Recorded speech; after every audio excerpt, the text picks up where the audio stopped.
November 1923, Germany. উচ্চ মুদ্রাস্ফীতি জার্মানিকে এক প্রকার ধ্বংস করে দিয়েছিল। জিনিসপত্রের দাম আকাশ ছোঁয়া।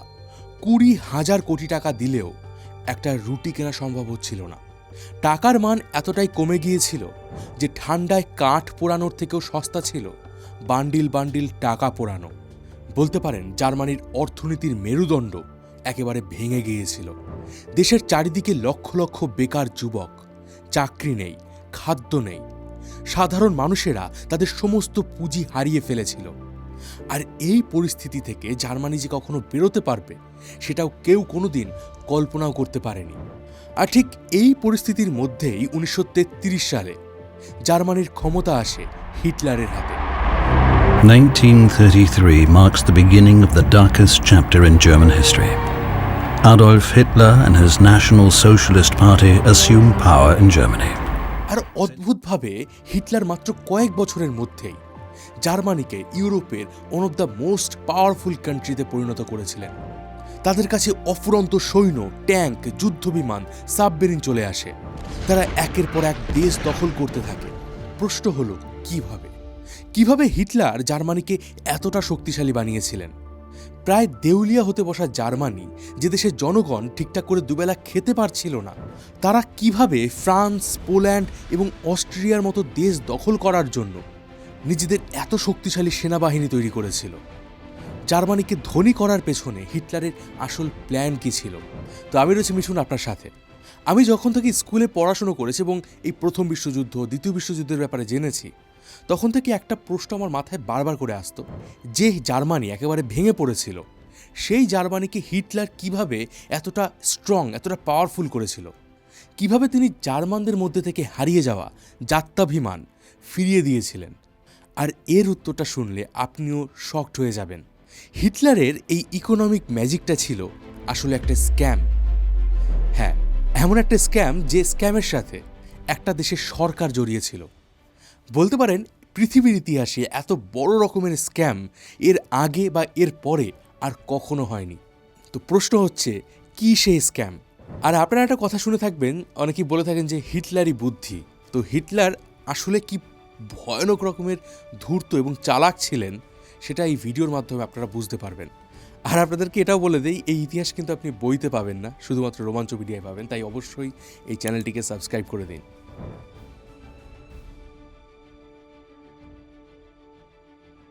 তো এই সব কিছু শুরুটা হয়েছিল প্রথম বিশ্বযুদ্ধর শেষ থেকে। প্রথম বিশ্বযুদ্ধে জার্মানি ভীষণই বাজেভাবে পরাস্ত হয়েছিল। আর তখন সব বিজিত দেশগুলো জার্মানির সাথে ভার্সাই চুক্তি করে। আর এই যুদ্ধের সমস্ত দায়ভার জার্মানির উপর চাপিয়ে দেয়। এমনকি যুদ্ধে যা ক্ষয়ক্ষতি হয়েছিল তার খোরপোশও জার্মানিকে দিতে বাধ্য করে। আর এখান থেকে শুরু হয় জার্মানির অর্থনীতির এক কালো অধ্যায়। জার্মানিকে মিত্রশক্তিগুলোর কাছে ক্ষতিপূরণ হিসাবে প্রতি বছর $2 বিলিয়ন করে দিতে হতো। আর এই ক্ষতিপূরণ দিতে দিতে জার্মানির অর্থনীতির কোমর ভেঙে যায়। তৎকালীন জার্মানির ওয়েমার সরকার প্রচুর পরিমাণে টাকা ছাপায়। তারা ভাবে অতিরিক্ত টাকা ছাপালে লোকজনের কাছে টাকা বেশি পরিমাণে চলে আসবে, তারা খরচ করতে পারবে। কিন্তু হয়েছিল উল্টোটা। 1920 থেকে 1923 এই 3 বছরে প্রত্যেক দিন, প্রত্যেক ঘন্টায় জার্মান টাকার মান হু হু করে কমতে শুরু করে। এই সময় পরিস্থিতিটা আমি একটুখানি ভালো করে বুঝিয়ে বলছি। 1923 সালের শুরুর দিকে, মানে জানুয়ারিতে, $1 বদলে 18,000 জার্মান মার্কস পাওয়া যেত। জুলাইতে সেটা বেড়ে হয় $1 বিনিময়ে $3,50,000 মার্কস। আর নভেম্বরে সেই সংখ্যাটা কোথায় পৌঁছে জানেন? $1 4.2 ট্রিলিয়ন জার্মান মার্কস। ভাবতে পারছেন মানে কি বিভৎস অবস্থা ছিল। এই সময় জার্মানিতে এমনও হতো যে আপনি রেস্টুরেন্টে বসে খাবার খাচ্ছেন, খাবার অর্ডার দেওয়ার সময় একটা দাম, আবার অর্ডার সার্ভ করার মধ্যেই সেই খাবারের দাম বেড়ে যেত। রেস্টুরেন্টগুলো প্রত্যেক আধ ঘন্টা পর পর জিনিসপত্রের দাম বাড়িয়ে দিত, কারণ প্রতিনিয়ত কাঁচামালের দাম বেড়ে যেত। ফ্যাক্টরিতে যারা কাজ করত তারা দিনে 2 বার করে মাইনে নিত, কারণ তারা দুপুরে যে মাইনে পেত সন্ধে হতে হতে সেই মাইনের ভ্যালু 0 হয়ে যেত। যারা বছরের পর বছর ধরে লাইফ ইন্স্যুরেন্সের টাকা জমিয়েছিল, সেই টাকা যখন ম্যাচুরিটি হয় তখন একটা মানুষ তার সারা জীবনের জমানো সঞ্চয় থেকে একটা রুটি কিনতে পারছিল না। আর আশা করি এতে বুঝতে পারছেন যে জার্মানির অর্থনীতি ঠিক কী পরিস্থিতিতে ছিল। এই অর্থনৈতিক ডিজাস্টার থেকে জার্মানি একটু একটু করে বেরিয়ে আসছিল। আর ঠিক তখনই 1929 সালে আসে দ্য গ্রেট ডিপ্রেশন।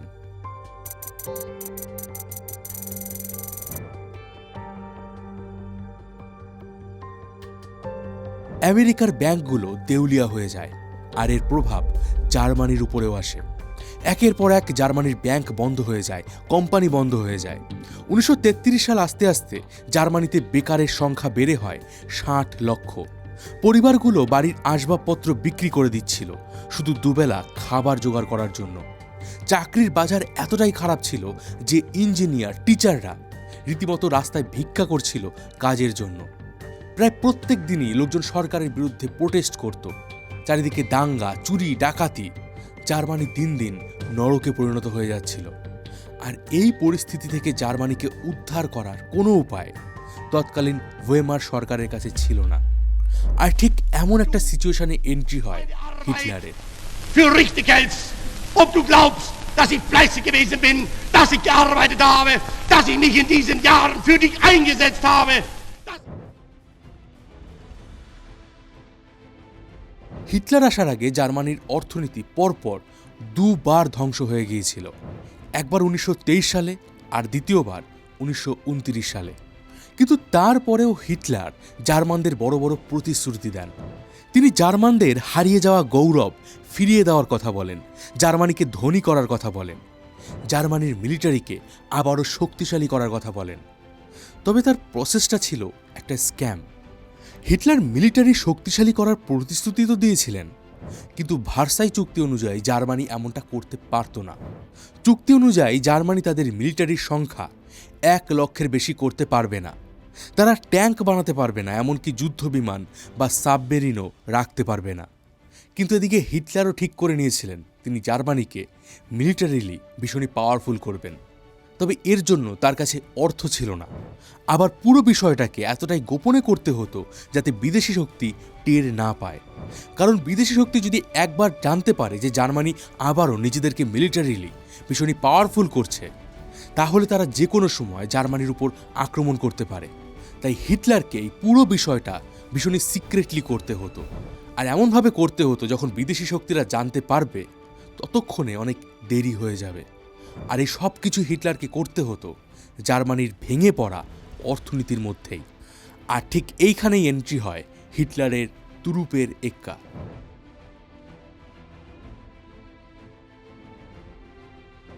এই যে লোকটিকে আপনারা এখন দেখছেন, এনার নাম হরেস গ্রিলি ইয়ালমার শাক্ট। ইনি ছিলেন জার্মানির একজন নামকরা অর্থনীতিবিদ এবং ভীষণই বুদ্ধিমান একজন ব্যাংকার। এই যে একটু আগে আপনাদেরকে বলছিলাম 1923 সালের দিকে জার্মানির অর্থনীতি পুরোপুরি ভেঙে গিয়েছিল, টাকার মান পড়ে গিয়েছিল। সেই পরিস্থিতি থেকে জার্মানিকে বাঁচাতে এই লোকটার অবদান ছিল সব থেকে বেশি।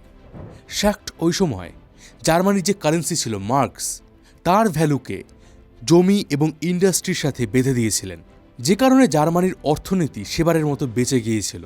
17 মার্চ 1933 হিটলার ক্ষমতায় আসার কিছুদিনের মধ্যেই তিনি ইয়ালমার শ্যাক্টকে জার্মানির রাইক্স ব্যাংকের প্রেসিডেন্ট বানান। আর মাত্র 1 বছরের মধ্যেই হিটলার তাকে জার্মানির অর্থমন্ত্রী পদে নিযুক্ত করেন। শ্যাক্টের কাজ ছিল একটাই, জার্মানিকে মিলিটারিলি শক্তিশালী করতে গেলে যে পরিমাণ টাকার দরকার সেটা ম্যানেজ করা, আর এই সামরিক শক্তি পুনর্গঠনকে এমনভাবে ফান্ডিং করা যাতে মুদ্রাস্ফীতি বেড়ে না যায়। মানে যেমনটা 1923 সালে হয়েছিল তেমনটা যেন না হয়। আবার এই সমস্ত অর্থনৈতিক লেনদেন ভীষণই সিক্রেটভাবে করতে হবে যাতে বিদেশি শক্তি টের না পায়।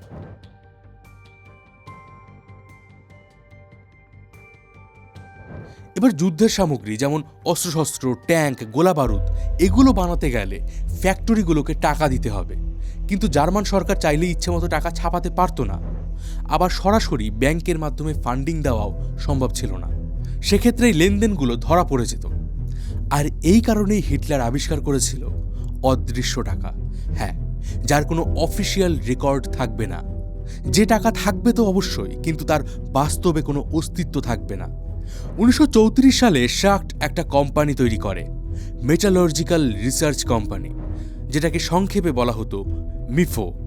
আর কাগজে কলমে এই কোম্পানিকে একটা রিসার্চ কোম্পানি দেখানো হয়েছিল, কিন্তু এর কাজটা ছিল সম্পূর্ণ আলাদা।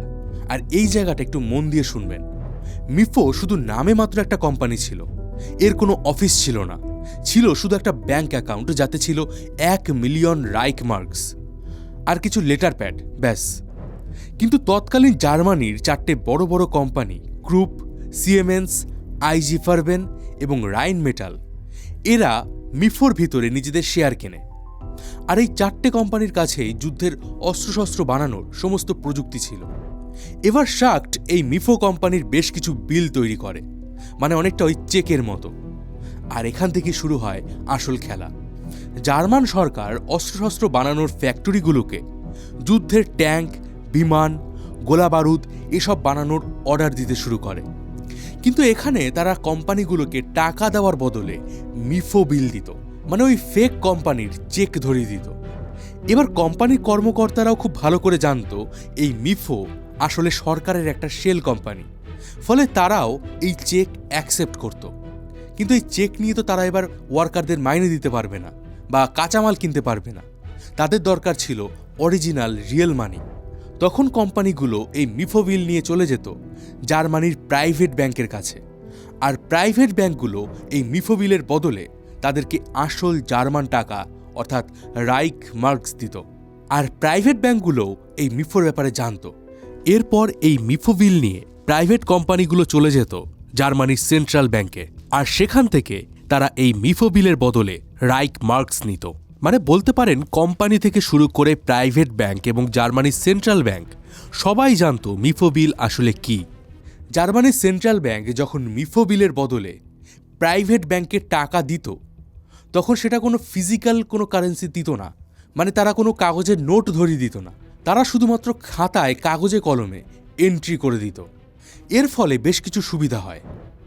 প্রথমত, জার্মানি এতে টাকা না ছাপিয়েই অস্ত্রশস্ত্রের জন্য নতুন করে টাকা পেয়ে যায়, যে টাকার আদতে কোনো অস্তিত্বই ছিল না, জাস্ট একটা বিশ্বাসের উপর টিকে ছিল যে ওই মিফো বিলের ভ্যালু আছে। আর দ্বিতীয়টা হলো এই প্রসেসের কারণে কোনো বিদেশি সরকার জার্মানির নাৎসি সরকারের উপর সন্দেহ করতে পারছিল না, কারণ এটা একটা কাইন্ড অফ প্রাইভেট ব্যাংকের লোন ছিল এবং এই পুরো বিষয়টাই এতটাই ঘুরপথ এবং জটিলভাবে করা হয় যে এর কোনো লেনদেন ঠিকঠাকভাবে পরিষ্কার ছিল না। আর ঠিক এই প্রসেসকে কাজে লাগিয়েই মাত্র 4 বছরের মধ্যে রাইক্স ব্যাংক মিফো বিলের বদলে 12 বিলিয়ন রাইক্স মার্কস লোন দেয়, যেটা সেই সময় জার্মানির আসল যে ঋণ ছিল তার থেকেও বেশি ছিল। জার্মানিও এই 4 বছরের মধ্যে নিজেদের মিলিটারিকে ভীষণই পাওয়ারফুল বানিয়ে ফেলে। আর 1938 সাল আস্তে আস্তে তারা ভার্সাই চুক্তির সমস্ত শর্ত উল্লঙ্ঘন করে ফেলে এবং ইউরোপের এক অন্যতম শক্তিশালী দেশে পরিণত হয়। এবার এতক্ষণ শুনে আপনি হয়তো ভাবছেন যে এটা তো দারুণ একটা স্কিম, কিন্তু ওয়েট করুন, এবার আসছে আসল চ্যালেঞ্জেস।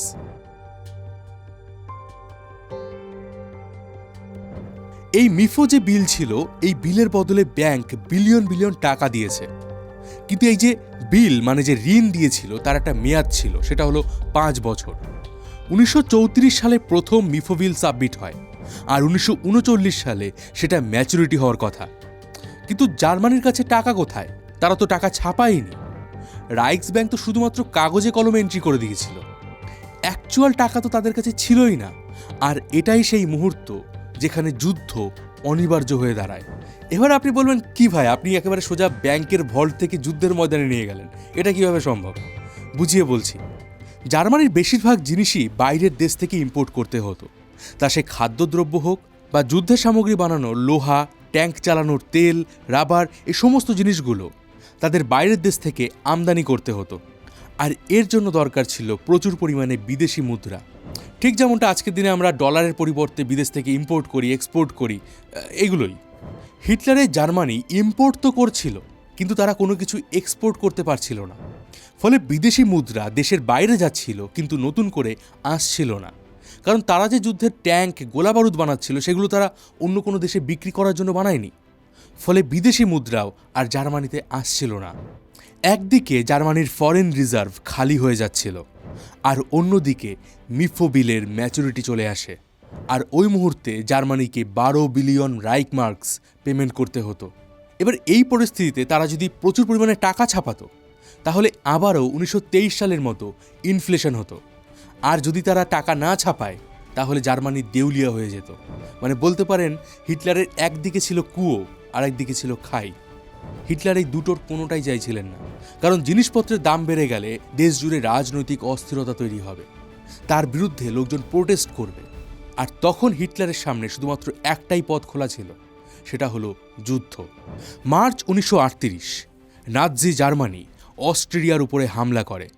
আর এর কারণ হলো অস্ট্রিয়ার কাছে প্রচুর পরিমাণে গোল্ড রিজার্ভ ছিল, তাদের কাছে ফরেন কারেন্সি ছিল, ইন্ডাস্ট্রি ছিল।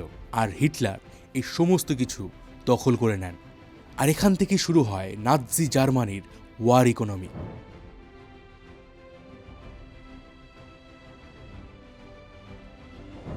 অস্ট্রিয়া দখলের মাত্র 6 মাসের মধ্যেই সেপ্টেম্বরে জার্মানি চেকোস্লোভাকিয়ার সাথে মিউনিক অ্যাগ্রিমেন্ট করে। হিটলার চেকোস্লোভাকিয়াকে জার্মানির বিশাল সৈন্যবাহিনীর ভয় দেখিয়ে এবং চেকোস্লোভাকিয়ার সুদেতানের জার্মানদের উপর অত্যাচার হচ্ছে এই বাহানায় এই দেশটার একটা বিশাল বড় এলাকা দখল করে নেয়। এই সুদেতানে ছিল ইউরোপের সবথেকে অ্যাডভান্সড মিলিটারি ইন্ডাস্ট্রি, আর এগুলোও হিটলার কবজা করে নেয়। মানে বিষয়টা এমন ছিল যে হিটলারের কাছে অন্য দেশ থেকে নতুন কিছু কেনার অর্থ ছিল না, তাই তারা একের পর এক দেশ দখল করতে থাকে এবং সেই দেশগুলোর সম্পত্তি দিয়ে নিজেদের ইকোনমিকে টিকিয়ে রাখে। আর চেকোস্লোভাকিয়ার একটা অংশ দখলের মাত্র 6 মাসের মাথায় তারা গোটা চেকোস্লোভাকিয়াকে দখল করে নেয়। আর এখানেও তারা সমস্ত গোল্ড রিজার্ভ, ফরেন কারেন্সি হস্তগত করে এবং যুদ্ধ এবং এই যে বিশাল সেনাবাহিনী, এদের খরচা তারা এখান থেকেই চালাতে থাকে। এরপর সেপ্টেম্বর মাসে তারা আক্রমণ করে পোল্যান্ডে, কারণ পোল্যান্ডের কাছে ছিল হিউজ অ্যাগ্রিকালচারাল জমি, খনিজ সম্পদ আর প্রচুর পরিমাণে ফোর্স লেবার। আর এই সময় নাৎজি জার্মানির দরকার ছিল একের পর এক যুদ্ধ এবং দখলদারি। এটা অনেকটা ওই পঞ্জি স্কিমের মতো ছিল, যেখানে একটা কোম্পানির আদতে কোনো ভ্যালু নেই, কিন্তু তারা মার্কেটিং করে বাজার থেকে নতুন নতুন ইনভেস্টরদের নিয়ে আসতে থাকে এবং সেই নতুন ইনভেস্টরদের টাকা দিয়ে তারা পুরনো ইনভেস্টরদের পেমেন্ট করে। আর এইভাবেই একটা সাইকেল চলতে থাকে। কিন্তু একটা সময় এই পঞ্জি স্কিম ভেঙে পড়ে, কারণ একটা সময়ের পরে নতুন ইনভেস্টররা আর আসতে চায় না। শ্যাক্ট এটা জানতেন। তিনি হিটলারকে বারবার বোঝানোর চেষ্টা করেন যে জার্মানির অর্থনীতি একেবারে পাহাড়ের কিনারায় এসে পৌঁছেছে এবং যে কোনো সময় এটা ভেঙে পড়তে পারে। তিনি হিটলারকে বলেন ইমিডিয়েটলি অস্ত্রশস্ত্র তৈরি করা হিটলারকে বন্ধ করতে হবে, সৈন্য সংখ্যা কমাতে হবে। কিন্তু হিটলার এর পরিবর্তে তাকেই তার পদ থেকে সরিয়ে দেন। এমনকি পরবর্তীকালে তিনি শ্যাক্টকে কনসেন্ট্রেশন ক্যাম্পেও পাঠিয়েছিলেন। শ্যাক্ট একটা টিকিং টাইম বম তৈরি করেছিলেন, আর হিটলার সেই বোমাটাকে ডিফিউজ করার পরিবর্তে কন্টিনিউয়াসলি সেটাকে ফিড করে গেছেন। প্রথমে অস্ট্রিয়া, তারপর চেকোস্লোভাকিয়া, পোল্যান্ড, ফ্রান্স, এমনকি সোভিয়েত ইউনিয়ন। হিটলারের নাৎজি অর্থনীতি পুরোটাই দাঁড়িয়েছিল লুট এবং স্ক্যামের উপর। জানলে অবাক হবেন, হিটলার যখন ফ্রান্স দখল করেছিলেন তখন তিনি ফ্রান্সের উপর অকুপেশন কস্ট চাপিয়ে দিয়েছিলেন। মানে জার্মানি যে ফ্রান্সকে দখল করেছে তার ক্ষতিপূরণ ফ্রান্সকে দিতে হচ্ছিল, এবং সেটা ছিল প্রতিদিন 400 মিলিয়ন ফ্রাঙ্ক। এছাড়াও প্রতিটা দেশের গোল্ড রিজার্ভ, তাদের আর্টস, ইন্ডাস্ট্রিয়াল রিসোর্সেস সমস্ত কিছু হিটলার সিজ করেন, যেন একটা প্যারাসাইট কন্টিনিউয়াসলি অন্যের উপর নির্ভরশীল। আর এই ওয়ার ইকোনমিকে তারা চালিয়ে যেতে ব্যবহার করতেন ফোর্সড লেবার। তারা যে দেশগুলো দখল করত সেই দেশের জনগণকে তারা অত্যাচার করত এবং কলকারখানায় তাদেরকে দিয়ে বেকার খাটাতো এবং প্রস্তুতি নিত পরবর্তী যুদ্ধের। তবে এখানে শেষ নয়, হিটলার আরও দুটো বড় স্ক্যাম করেছিলেন। প্রথমটা হলো ভক্সওয়াগন স্ক্যাম। দ্বিতীয় বিশ্বযুদ্ধ শুরুর আগে হিটলার জনগণের মধ্যে একটা আশা জাগিয়েছিলেন যে প্রতিটা শ্রমিক নিজেদের টাকা জমিয়ে গাড়ি কিনতে পারবে, যেটা হবে একটা জার্মান মেড কার, এবং এক একটি গাড়ির দাম ধার্য করা হয়েছিল 990 রাইনমার্কস। আর এর জন্য প্রত্যেকটা শ্রমিক সপ্তাহে 5 রাইনমার্কস করে ব্যাংকে জমা করত। আর এভাবে পুরো জার্মানি থেকে প্রায় 275 মিলিয়ন রাইনমার্কস কালেক্ট করা হয়েছিল। কিন্তু যুদ্ধ শুরুর আগে বা পরে একটা সিঙ্গেল গাড়িও ডেলিভার করা হয়নি। মিডল ক্লাসের জমানো সেই টাকা পুরোটাই ব্যবহার করা হয়েছিল যুদ্ধের জন্য। আর জার্মানরা এর ক্ষতিপূরণ পেয়েছিলেন সেই 1960 সালে। তাও আবার পুরো টাকা ফেরত পাননি, তারা গাড়িগুলোর উপরে কিছু ডিসকাউন্ট পেয়েছিলেন। হিটলার দ্বিতীয় যে বড় স্ক্যামটা করেছিলেন সেটা হলো 1920 থেকে 1930। এই সময়ের ভেতর ব্রিটেন, আমেরিকা, ফ্রান্স এই দেশগুলো থেকে জার্মানি প্রচুর ঋণ নিয়েছিল, যাতে তারা নিজেদের দেশের ইকোনমিকে সচল রাখতে পারে এবং ভার্সাই চুক্তির ক্ষতিপূরণ দিতে পারে। কিন্তু হিটলার ক্ষমতায় আসার পরেই সেই ভার্সাই চুক্তির ক্ষতিপূরণ তো বন্ধ করেই দেন, উল্টে সেই ঋণের টাকা তিনি ঢালেন যুদ্ধের অস্ত্র বানাতে। এছাড়া বহু ইহুদিদের থেকে নাৎসিরা প্রচুর লুটপাট করেছিল, তাদের বাড়িঘর, সোনা, ব্যবসা, ব্যাংক ব্যালেন্স তারা সব কিছু লুট করে নিয়েছিল। কিন্তু এই পুরো স্কিমটা ততদিনই চলতে পারত যতদিন হিটলার নতুন নতুন দেশ দখল করতে থাকত। আর একটা যুদ্ধে যে আপনি কন্টিনিউয়াসলি জিততেই থাকবেন, এটা তো হতে পারে না।